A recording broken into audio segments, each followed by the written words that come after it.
Kementerian Ketenagakerjaan merilis data terbaru pemutusan hubungan kerja atau PHK periode Januari-Oktober 2025.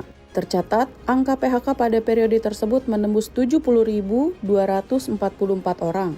Sejumlah daerah berkontribusi terhadap jumlah PHK yang terjadi periode Januari hingga Oktober 2025. Provinsi Jawa Barat masih menjadi penyumbang terbesar dengan angka PHK mencapai 15.657 orang.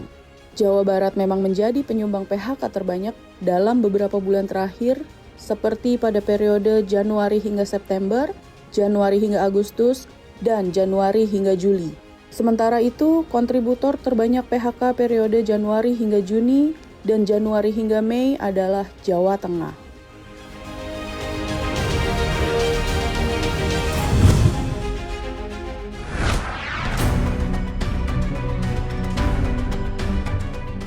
Harga bawang merah dan cabai merah melonjak di ratusan kabupaten kota pada pekan ketiga November 2025.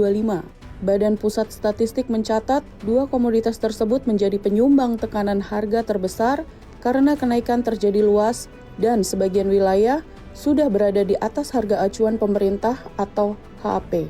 Kepala BPS Amalia Adininggar Widyasanti mengatakan, bawang merah menjadi komoditas dengan peningkatan paling signifikan.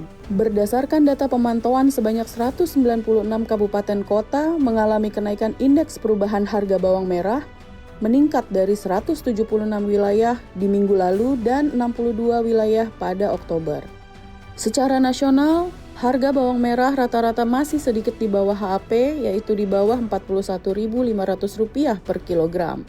Namun, ketimpangan harga sangat terlihat antar wilayah. Di Papua Barat, harga tembus jauh di atas batas acuan. Kenaikan juga terjadi pada cabai merah.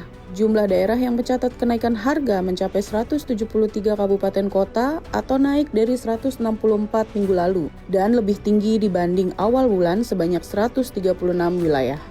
Data BPS menunjukkan harga tertinggi cabai merah menembus 200.000 per kilogram di Kabupaten Duga, diikuti Kabupaten Mapi dan Pegunungan Bintang sebesar Rp120.000 per kilogram.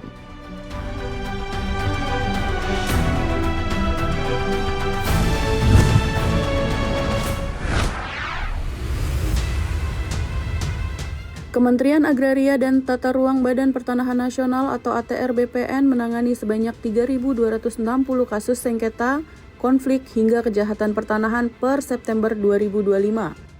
Menteri ATR BPN Nusron Wahid mengatakan, berdasarkan DIPA Kementerian Tahun Anggaran 2025, telah dilakukan penanganan sebanyak 1.991 perkara atau sebesar 99,45% dari total target 2002 perkara.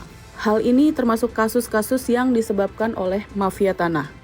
Selain target dari DIPA tersebut, Kementerian ATR BPN melaksanakan penanganan sengketa perkara, konflik, dan kejahatan pertanahan rutin sesuai tugas dan fungsi non-DIPA dengan realisasi 1.258 perkara.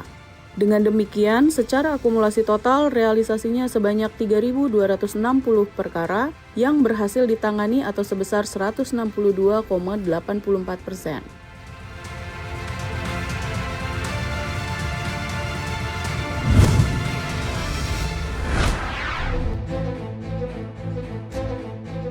Menteri Pertanian Andi Amran Sulaiman menargetkan produksi beras tahun ini akan mencapai 34,77 juta ton.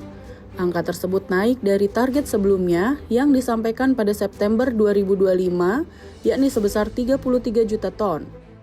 Dengan peningkatan produksi saat ini, stok cadangan beras pemerintah atau CBP berada di posisi 3,8 juta ton dan disimpan di gudang Perum Bulog. Amran menyebut, target produksi tahun ini sama dengan proyeksi dari The Department of Agriculture atau USDA yang memprediksi produksi beras Indonesia akan mencapai 34,6 juta ton. Tak hanya itu, target tahun ini juga mendekati dari proyeksi Food and Agriculture Organization atau FAO sebesar 35,6 juta ton. Dengan peningkatan tersebut, Amran menyebut Indonesia dapat mencapai swasembada pangan tahun ini.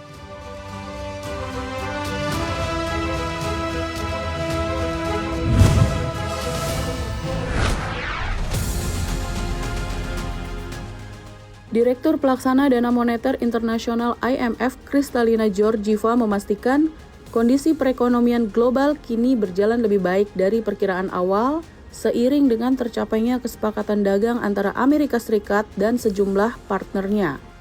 Meski membaik, dia mengingatkan kondisi saat ini masih lebih buruk dari yang diharapkan. Pertumbuhan ekonomi dunia masih lebih rendah, di bawah tingkatan sebelum pandemi, serta posisi utang sangat tinggi sehingga membebani negara-negara miskin.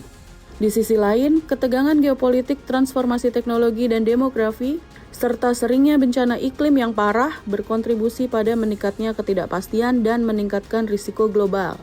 Georgieva mengingatkan pemimpin G20 agar pemerintahannya mau memikul tanggung jawab untuk membangun kepercayaan melalui tindakan yang kredibel, terprediksi, dan berkelanjutan.